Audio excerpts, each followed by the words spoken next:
Hello friends, எல்லாருக்கும் வணக்கங்க. இன்றைக்கி நம்ம கிச்சனில் ரொம்பவே சூப்பரான மட்டன் கிரேவி செய்ய போகிறோம். செட்டிநாடு ஸ்டைலில். வாங்க வீடியோக்குள்ளே போகலாம். இப்போ வந்துட்டு இந்த மட்டன் கிரேவி சப்பாத்தி, சாதம், அப்புறம் புரோட்டா, நான், இடியாப்பம், இது எல்லாத்துக்குமே, இட்லி, தோசை எல்லாத்துலேயுமே சூப்பராக மேட்ச் ஆகுங்க. இந்த மட்டன் கிரேவிக்கு நம்ம வந்துட்டு ரெடிமேட் மசாலா எதுவுமே யூஸ் பண்ண போகிறதில்ல. எல்லாமே வறுத்தரைச்சி ஃப்ரெஷ்ஷான மசாலா தான் சேர்க்க போகிறோம். இப்போ ஒரு பாத்திரத்தை அடுப்பில் வச்சுட்டு கொஞ்சம் ஆயில் சேர்த்துக்கலாங்க.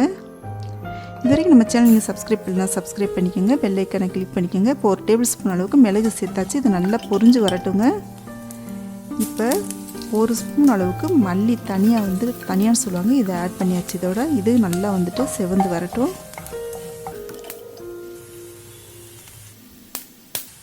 இப்போ ஒரு இலை சேர்த்துக்கலாம், ஒரு பட்டை சேர்த்துக்கலாம். இப்போ ஒரு 4 முந்திரி பருப்பு இதோட ஆட் பண்ணிக்கலாங்க. ஒரு ஸ்பூன் சோம்பு, 2 ஏலக்காய், ஒரு ஸ்டார் சோம்பு, கிராம்பு எல்லாமே இப்போ சேர்த்தாச்சு. இதோட இப்போ இந்த கிரேவிக்கு இந்த அளவுக்கு நம்ம வந்துட்டு தேங்காய் சட்னி இதோட வந்துட்டு சேர்த்து வதக்கிக்க போகிறோங்க. இதோட ஆட் பண்ணியாச்சு. இதே நல்லா வதக்கி எடுத்துக்கோங்க. இப்போ மிளகாய் வத்தல் நான் 4 காஷ்மீர் சில்லி வத்தல் எடுத்துருக்கேங்க. இது கலர் கொடுக்குறதுக்காக எடுத்துருக்கேன். உங்களுக்கு எந்த மிளகாய் வத்தல் வேணாலும் எடுத்துக்கோங்க. இது வந்துட்டு நல்லா வறுத்து அரைச்சிட்டு இப்போ ஒரு ஸ்பூன் சீரகம் சேர்த்தாச்சு. இது வறுத்து நம்ம பவுடர் பண்ணி அரைச்சி எடுத்துக்க போகிறோங்க. இப்போ வேற ஒரு பாத்திரத்துக்கு மாற்றியாச்சு. இது ஆரம் பவுடர் பண்ணி வச்சுக்கலாம். இப்போ ஒரு குக்கர் அடுப்பில் வச்சுட்டு 2 டேபிள் ஸ்பூன் அளவுக்கு ஆயில் சேர்த்துக்கோங்க. இப்போ ஒரு ஸ்பூன் சோம்பு, இலை, பட்டை, ஸ்டார் சோம்பு, அன்னாசிப்பூ எல்லாமே சேர்த்துட்டு நல்லா செவக்க வந்துட்டு வதக்கலாங்க. இப்போ ஒரு பெரிய வெங்காயம் நீல பக்கில் கட் பண்ணி வச்சுட்டு அது இதோடு சேர்த்துக்கலாம். சேர்த்துட்டு லைட்டாக வதக்கி விட்டுக்கோங்க. ரொம்ப நேரம் வதங்க வேண்டாம். அடுத்து வந்துட்டு ஒரு ஸ்பூன் இஞ்சி பூண்டு விழுது இதோட சேர்த்துக்கலாம். நல்லா வதக்கி விட்டுக்கோங்க. இந்த இஞ்சி பூண்டு வாசனை, பச்சை வாசனை பொருளை வதக்கி விட்டு ஒரு தக்காளி கட் பண்ணி இதோடு சேர்த்தாச்சு. அதையும் கொஞ்சம் வதக்கி விட்டுக்கோங்க.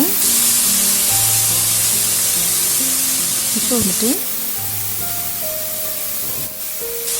1/2 ஸ்பூன் அளவுக்கு நான் காஷ்மீரி சில்லி பவுடர் எடுத்துருக்கேங்க.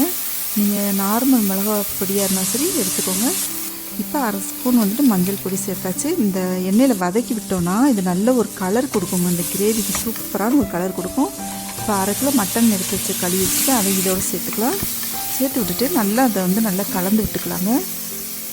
கொஞ்சம் நேரம் அந்த மட்டன்லேருந்து கொஞ்சம் தண்ணி வரும், அதை தொட்டி வதக்கி விட்டுட்டு இப்போ பவுடர் பண்ணி வச்சுருக்க மசாலா வந்துட்டு இதோட சேர்த்துக்கலாம். அந்த மசாலாவே அவ்வளோ ஒரு வாசனை, கம்மன்னு வாசனையாக இருக்குங்க. இப்போ இதை நல்லா கலந்து விட்டுக்கலாம். மசாலா, அந்த மட்டன் எல்லாமே வந்துட்டு கொஞ்சம் நேரம் இருக்கட்டும். இப்போ நம்ம அந்த கிரேவிக்கு தேவையான அளவுக்கு தண்ணி சேர்த்துக்கலாம். இந்த மிக்ஸி ஜாரையும் கழுவி இதோட சேர்த்துக்கலாங்க. நம்மளுக்கு எந்த அளவுக்கு தண்ணி வேணுமோ அந்தளவுக்கு சேர்த்துக்கலாம். இப்போ உப்பு சேர்த்தாச்சுங்க. இப்போ ஒரு ஸ்பூன் சீரகத்தூள் சேர்த்துக்கலாங்க. ஒரு பெரிய வெங்காயம் கட் பண்ணி பச்சையாக சேர்த்துக்கலாம். இது வதக்கலாம் வேண்டாம். இதோடு நல்லா சேர்த்து ஆட் பண்ணிக்கலாங்க. இப்போ குக்கர் மூடி வச்சுட்டு ஒரு 5 விசில் விட்டுலாங்க. 5 விசில் வந்துட்டு ஆவியெல்லாம் அதாவே போன பின்னாடி நீங்கள் குக்கர் திறங்க. பாருங்கள், சூப்பரான அட்டகாசமான வீடே கம்மன்னு மணக்கக்கூடிய மட்டன் கிரேவி செட்டிநாடு ஸ்டைலில் ரெடி ஆயிடுச்சு. இதை நல்லா கலந்து விட்டுக்கோங்க. சூப்பரான கிரேவி ரெடி ஆயிடுச்சுங்க.